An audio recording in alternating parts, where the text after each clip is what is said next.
కోసం మంచి మాటలు జీవిత సత్యాలు మిత్రమా. జరిగిన దాని గురించి ఎప్పుడూ చింతించకు.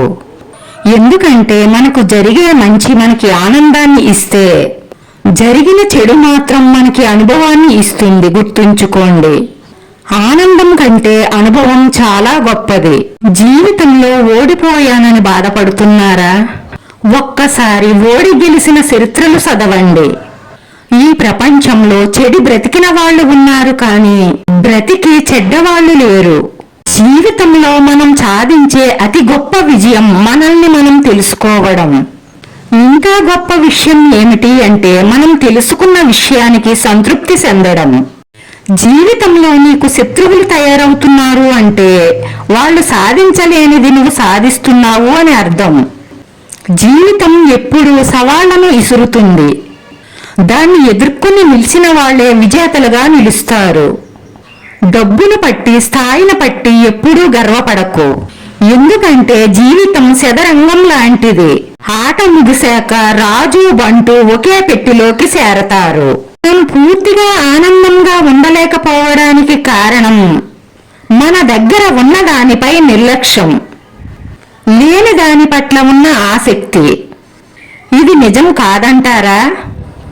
నువ్వు కన్న కల పగిలి 1000 ముక్కలయ్యిందనుకో, దాంట్లో ఒక్కో ముక్కని తీసుకుని రావడానికి వెనుకాడొద్దు. ఎందుకంటే మరో కొత్త ఆరంభానికి నీకు అదే ఆధారం. ఎవరు మరొకరితో ఏ స్వార్థం లేకుండా జతకట్టరు. ఏ ప్రయోజనం లేకుండా ఊరికే స్నేహం చేస్తున్నాను అని చెప్తే దాన్ని నమ్మినవాడు మూర్ఖుడు. జీవితంలో ప్రశాంతంగా ఉండాలి అంటే 2 మార్గాలు. మొదటిది, మన సమస్యలని ఎవరికీ చెప్పకూడదు. ఇక రెండవది, ఇతరుల సమస్యలలో తలదూర్చకూడదు. అర్థమైందనుకుంటా. నువ్వు చేసే సాధనలో ఎన్నిసార్లు విఫలమైనా సరే మరొకసారి ప్రయత్నించు. సమస్యలు ఎప్పుడైనా రాని, అలాగే కష్టాలు కూడా ఎప్పుడైనా రాని. కన్నీళ్లు ఎండిపోని, నీ స్నేహితులంతా దూరమైపోని, రేపనేది ఒకటి ఉంది. అది నీకు విజయం ఇవ్వడం కోసమే ఉంది. వేచి చూడు, నీదనేది నీకు కాకుండా ఎక్కడికి పోదు. ధైర్యంగా ఉండు. జీవితం అనేది నిన్ను నువ్వు తెలుసుకోవడం కాదు, నిన్ను నువ్వు నిర్మించుకోవడం. జీవితం అనేది గమ్యం మాత్రం కాదు, గమనం మాత్రమే. ఎన్నిసార్లు ఓడినా గెలవడానికి అవకాశం ఉంటుంది. నిన్ను నువ్వు నమ్ముకున్నప్పుడు ఈ ప్రపంచమే నీ పాదాల చెంత ఉంటుంది. మిమ్మల్ని బలవంతులుగా చేసే ప్రతి ఆశయాన్ని స్వీకరించండి. మిమ్మల్ని బలహీనపరిచే ప్రతి ఆలోచనను తిరస్కరించండి. నీ కష్టాలు నీకు ఎలా బ్రతకాలో నేర్పిస్తాయి. ఎవరిని నమ్మాలో ఎవరిని నమ్మకూడదో నీకు అర్థమయ్యేలా చేస్తాయి. అందుకే కష్టాలు వచ్చినప్పుడు నేర్చుకోవడానికి ప్రయత్నించు. గౌరవం అనేది వయసును బట్టి ఉండదు, సంస్కారాన్ని బట్టి ఉంటుంది. తాడి చెట్టు ఎంత ఎత్తు ఎదిగినా దాని క్రింద ఎవ్వరూ నిలబడరు. అదే రావి చెట్టు ఎంత చిన్నగా ఉన్నా సరే అందరూ దాని దగ్గరే నిలబడతారు. ఒక మంచి భర్త భార్య కన్నీళ్లు తుడుస్తాడేమో కానీ అర్థం చేసుకునే భర్త ఆ కన్నీటికి కారణం తెలుసుకుని మళ్ళీ తన భార్య కళ్ళల్లో కన్నీళ్లు రాకుండా చూసుకుంటాడు. మన మాటలు నచ్చినప్పుడు మౌనం మంచిది, మనమే నచ్చినప్పుడు దూరం మంచిది. మనతో బంధం నచ్చినప్పుడు ముగింపు మంచిది. జీవితం నిజాయితీపరుడని ఏడిపిస్తుంది, నిందలు వేసేవారిని నవ్విస్తుంది, మాటకు కట్టుబడి ఉండేవారిని అవమానిస్తుంది, మాటలు మార్చేవారిని గౌరవిస్తుంది. మంచివాడిని మాత్రం ఎప్పటికీ గుర్తించదు. తల్లి పోతే బంధం పోతుంది, తండ్రి పోతే బంధుత్వం పోతుంది, సోదరుడు పోతే బలగం పోతుంది, కానీ భార్య పోతే సర్వం పోతుంది అంటారు. భార్య ఉన్నప్పుడే విలువ తెలుసుకుని ప్రేమగా చూడండి. అన్ని బంధాలు మధ్యలోనే ఆగిపోతాయి, కానీ నీ జీవితాంతం తోడుగా ఉండేది నీ భార్య మాత్రమే. ఇది గుర్తుంచుకోండి. జీవితంలో ఈ ఒక్కటి బాగా గుర్తుంచుకోండి. అమ్మ ఉన్నంత వరకు ఆకలి విలువ తెలియదు, నాన్న మోసినంత వరకు బాధ్యత తెలియదు, ఆ ఇద్దరూ లేని రోజున నిన్ను ఎవ్వరూ పట్టించుకోరు. నీ జీవితంలో ఆ ఇద్దరు చాలా ముఖ్యం. వాళ్ళు బ్రతికొండగానే ప్రేమగా చూసుకోండి. వాళ్ళు ఉన్నన్ని రోజులు భరోసాగా ఉండండి.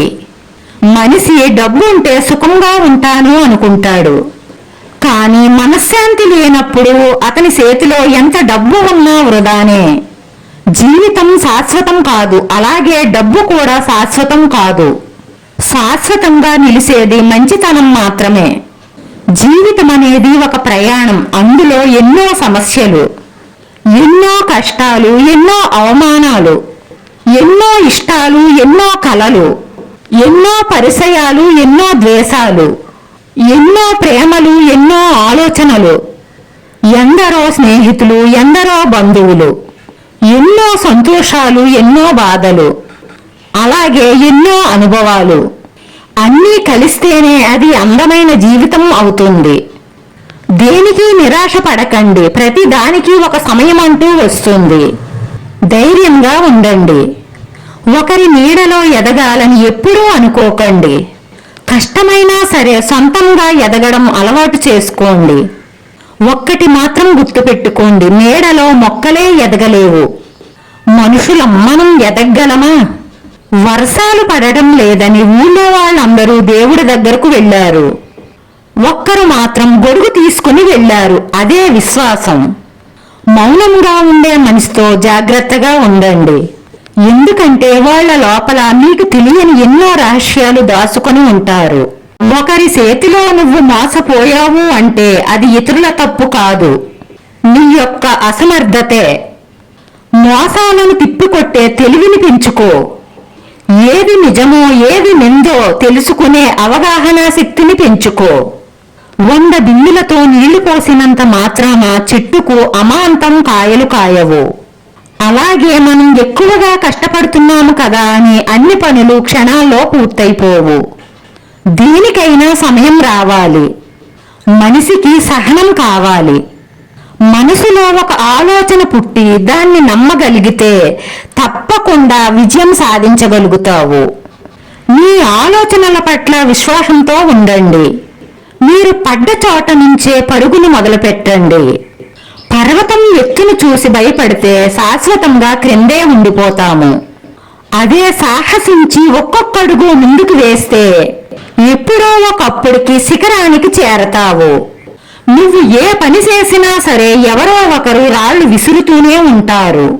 వాటన్నిటినీ పోగేసుకుని నీ అనుభవాల సంపదగా మార్చుకో. వాటన్నిటితో నీ చుట్టూ ఒక గోడని ఏర్పరచుకో. నీ గెలుపు రహదారికి వాటినే ఉపయోగించుకో. విసిరిన రాళ్లను నీ విజయానికి పునాదులుగా ఉపయోగించుకుంటావో లేదంటే తిరిగి వాళ్లపైకే ఇసురుతావో నిర్ణయం నీదే. పట్టుదల అనే సారవంతమైన భూమిలోనే విజయం అనే మొక్క మొలుస్తుంది. ఒక లక్ష్యాన్ని ఏర్పరచుకోండి. దాన్నే మీ జీవిత లక్ష్యంగా చేసుకోండి. దాన్నే ధ్యానించండి. దాన్నే శ్వాసించండి. ఇక ఇదే విజయానికి మార్గం. ఉన్నతంగా ఆలోచించే వారికి ఎప్పుడూ ఒంటరితనం అనేదే ఉండదు. ఎందుకంటే వారి ఆలోచనలే వారికి మిత్రులు. నీ దగ్గర డబ్బు లేదు అనే విషయాన్ని నీ నీడకు కూడా తెలియనివ్వకు. ఎందుకంటే డబ్బు లేని రోజున మండే ఎండలో అండగా ఉండవలసిన నీడ కూడా ఆలోచనలో పడుతుంది. అన్నీ కోల్పోయిన ఆత్మవిశ్వాసాన్ని మాత్రం ఎప్పుడూ కోల్పోకండి. అది ఒక్కటి ఉంటే చాలు, మనం కోల్పోయిన అన్నిటినీ మళ్ళీ తిరిగి సాధించగలుగుతాము. నేను చెప్పిన ఇన్ని మంచి మాటల్లో మీకు ఏ మంచి మాట నచ్చిందో కామెంట్ రూపంలో తెలియజేయండి. వీడియో నచ్చితే లైక్ చేయండి, షేర్ చేయండి, సబ్స్క్రైబ్ చేసుకుని పక్కనే ఉన్న బెల్ ఐకాన్ క్లిక్ చేస్తే నేను పెట్టి ప్రతి వీడియో మీకు వెంటనే నోటిఫికేషన్ వస్తుంది. ధన్యవాదాలు మిత్రమా.